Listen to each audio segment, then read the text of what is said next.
vintage recipe comes from one of my YouTube subscribers, BlueGreen13, who writes, I have a recipe from a 1944 Better Homes and Gardens magazine that I would love to see if you could make it modern. It's called Super Salad Loaf. I'm not gonna lie, it looks gross, but I have faith in you that 1, you can make it, and 2, you will make it better. Well, BlueGreen13, challenge accepted. Therefore, today's episode is all about taking this pea-filled bologna loaf and making it modern. So what's the deal with bologna? And why do we use this term when we think someone's saying something that's untrue, like, you're full of bologna? American bologna is a close cousin to Italian mortadella, which is a finely ground pork sausage with small flecks of pork fat and spices. Mortadella originated from Bologna, a city in Italy.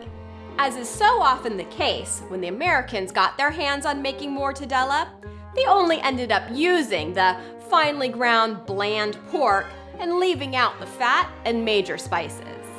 This new sausage, completely devoid from variations on taste and texture, was spelled like the town Bologna, but was pronounced bologna.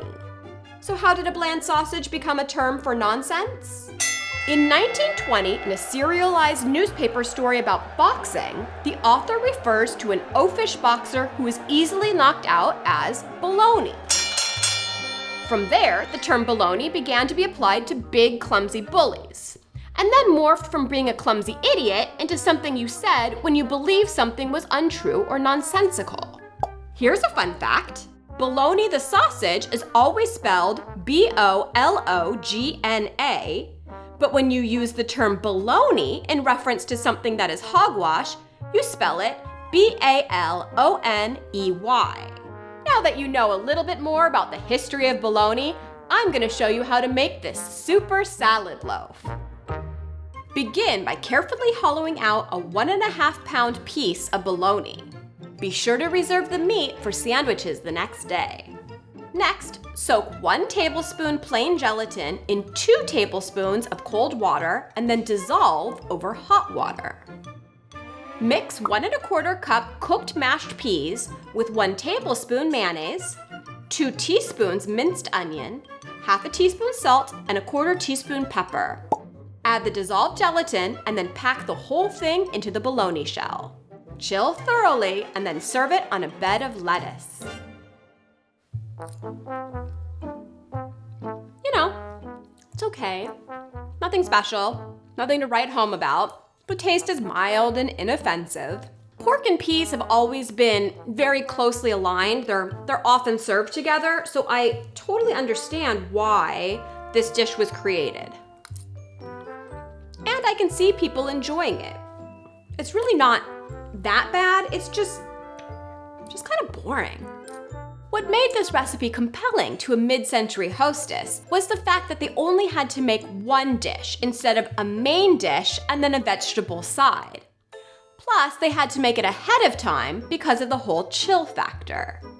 And in the 1940s, when this was created, the colors of the pink bologna with the bright green of the peas would have looked lovely to their eyes.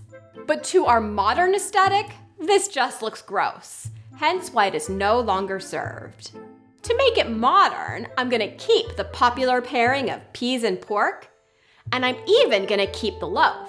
But instead of a loaf of bologna, I'm gonna use a loaf of bread and make these ricotta and smashed pea crostinis with crispy prosciutto. Begin by defrosting 2 cups of frozen peas. I usually just run them under some hot water and then set them aside to drain. Next, slice up the bread of your choice into 1/2-inch pieces, then brush them with some olive oil. Bake in a 350-degree oven for 8 to 10 minutes and then flip. Bake for another 5 to 8 minutes and then set aside to cool. Once your bread is done toasting, you can bake your prosciutto. Begin by turning up your oven to 375. Next, on a parchment-lined sheet pan, carefully place a few pieces of prosciutto next to one another. Bake for 12 to 14 minutes until the edges turn golden brown. The prosciutto will crisp as it cools. While the crostini is toasting, in a food processor, add the defrosted peas, 1/3 cup shredded Parmesan, the zest of 1 lemon, 1 tablespoon of fresh lemon juice, 1 to 2 tablespoons of fresh mint, 1 to 2 tablespoons of chives, a pinch of salt, and some fresh ground pepper to taste. Pulse a few times until most of the peas have been chopped up, but still have a fairly chunky texture. You don't want to pulverize the peas. Next, in a small bowl, mix together 1 cup of fresh full-fat ricotta with 1 tablespoon of fresh lemon juice and a pinch of salt. To make the crostinis, begin with the ricotta. Then, carefully spoon some of the pea mixture on top. Add the crispy prosciutto and then garnish with slivers of Parmesan and mint. I love this appetizer because it's all about texture. You've got the crunch from the crostini and from the crispy prosciutto, and then you've got that creamy layer of ricotta, and finally that lemony pop of the peas. Delightful. As you can see, vintage recipes are often based on tried and true flavor profiles. It's often only their presentation that leaves much to be desired. If you liked any of the home goods in today's video, you can find them at my online store, retrodepot.co. Just click the link in the description box below. You're full of baloney. I thought that was funny. Well, I'm not. It's gonna take me a minute to get on this one. You're full of baloney. I mean, seriously, are you kidding me? I don't know if I can say this. Okay. I can do the B-O-L-O-G-N-A because of my bologna as a first name. It's O-S-C-A-R. It also has the second name, M-A-Y-E-R. I like to eat it every day, and this, if you ask me why, I'll say, 'cause Oscar Mayer has a way with B-O-L-O-G-N-A.